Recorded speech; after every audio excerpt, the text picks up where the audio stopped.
Research shows that low confidence can ruin your career. But it's not just because you don't get noticed at work. It's because you get in your own way and you say no thanks to opportunities when you should be saying yes. Passing up those opportunities because you lack confidence stops you developing new skills, and it stops you fine-tuning emerging skills. And ultimately, it caps your earning potential. In today's episode, I'm going to show you how you can be more confident at work, both within yourself and to people who are looking in from the outside. So let's get started, shall we? Well, hello, beautiful people, and welcome to the Project Joyful podcast. I'm your host, Tracy, your medical herbalist and high performance coach. So, hey, Project Joyful isn't just about being happy. It's about consciously creating a life you love. It's about remembering how to reconnect with your soul-centered joy. You know, that joy that comes from doing what you love, from living on purpose, and from being in a life that allows you to experience deep joy moment by moment. So, hey, let's get started, shall we? Lost confidence can be hurting your career, not just because appearing confident helps you get noticed for all the right reasons, but because a lack of confidence can stop you from saying yes to opportunities. Opportunities that might allow you to showcase your talents, learn a new skill, consolidate an emerging skill, or create a role that you can fall in love with. Confidence comes from within, but there are also things you can do on the outside to appear more confident. And as neuroscience has proved, how you hold your body affects how you feel. So heart up, chest out, head balanced on top of your spine, as if your head was suspended by a golden thread. Now breathe calmly and deeply into your diaphragm. That's it. Place a loose smile on your face and take that first small courageous step. That's right. Confidence comes from taking action. So what is confidence? Well, confidence is that deep-seated belief that we will prevail. It's a belief in our abilities or our ability to figure it out. And it's magnetic. People love people who know that no matter what, they'll find a way. Now let's use the example of learning something new at work. Chances are, the first time you give it a go, it's going to be bad. And that's okay. What matters most is that you took the first step in establishing your competence. And the more you do something, the more often you practice, the better you'll get at it. But this is just the first hurdle. So Jenny decides that she wants to learn the flute, for example. 3 lessons later, the flute's forgotten in the corner of her room. It just wasn't meant to be, she explains to herself. It was too hard. I just couldn't do it. It simply didn't come easily. As Malcolm Gladwell espoused in his book Outliers, it takes 10,000 hours of deliberate practice to master your craft. And while neuroscientists have now found that there may be an added ingredient to the 10,000 hours to master some domains, 10 hours of practice before turning away from flute class is not going to be enough to be a great flute player. It's not even enough to start enjoying playing the flute. And here's the interesting thing. The more we practice, the more competent we become. The more competent we become, the more confident we become. And this is called the confidence-competence loop. And it's a cornerstone of high performance. So do you want a speedy life hack?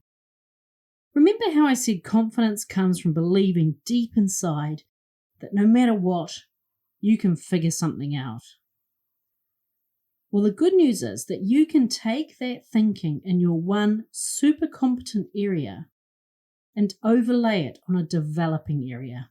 So what do I mean by that? So your brain likes what is familiar and predictable. It's what keeps you alive. It's also what leads you to feeling caged when you choose to stay still for too long. So give your brain that evidence trail.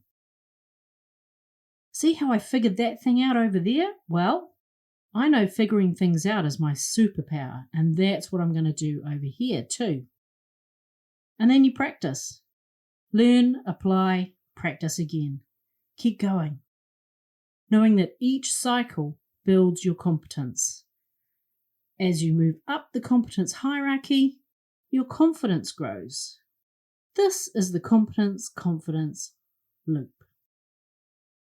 Competence builds confidence. Confidence builds competence. Fine-tuning your craft. So what's a competence hierarchy? So our competence evolves as our awareness of what we're developing grows. So before making any change, there's that knowing sensation. Something feels out of whack and I'm not yet sure what it is. And we often blame it on the circumstance we find ourselves in. But our circumstance is just there to illuminate what is ready to fall away, or to be updated, or to be found. So we begin with this concept of unconscious incompetence. I don't know, and I don't know that I'm no good at it. From there, we develop conscious incompetence, and then conscious competence, and then we're in the flow with unconscious competence. So how does this work in real life? Let's say you wanted to learn to ride a bike. So in your unconscious incompetence stage, you jump on the bike. You fall off. Then you start to practice a bit more, you're getting a bit better at it, you're on the bike, you wobble about a bit, you fall a couple of times, but you're getting better. And as you're getting better, you're getting more confident in riding your bike. You still keep riding it, you still keep practicing, and so now you're riding your bike and it seems effortless, but you're still thinking about how to do things. And then over time, you're in the flow. You've ridden 20 kilometres and you didn't even notice. So what can you do to build your confidence at work? Well, it starts by opening your posture, as we talked about in the beginning of this episode. Enjoying what is here for you and breathing. Try and approach things with the mindset that things are happening for you, not to you, and breathe. That stressy, shallow breathing, it's going to make you feel less confident and it's going to make you sound less confident. Okay, next. Decide on what you want to accomplish and take imperfect action. And be okay with it being a bit messy. Then do it again. Keep doing the thing, knowing that when you start, you might fall. And in time, you'll be wobbling around, but you'll still be on the bike. Then over time, you're a little less wobbly. Can you feel your confidence growing? Now you're riding smoothly, still thinking about it, but looking good and feeling great. And then, wait, where did those last 20 kilometres go? You're in the flow. So here's a few ideas on what you can do to become more confident at work.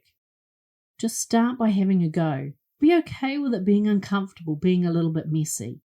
Knowing that the more you practice, the better you'll get. And the more you practice and the better you get, the more confident you feel. The more confident you feel, the more you're likely to have a go. The confidence-competence loop. Sending you lots of love. Bye for now. Hey, thanks for listening to today's podcast.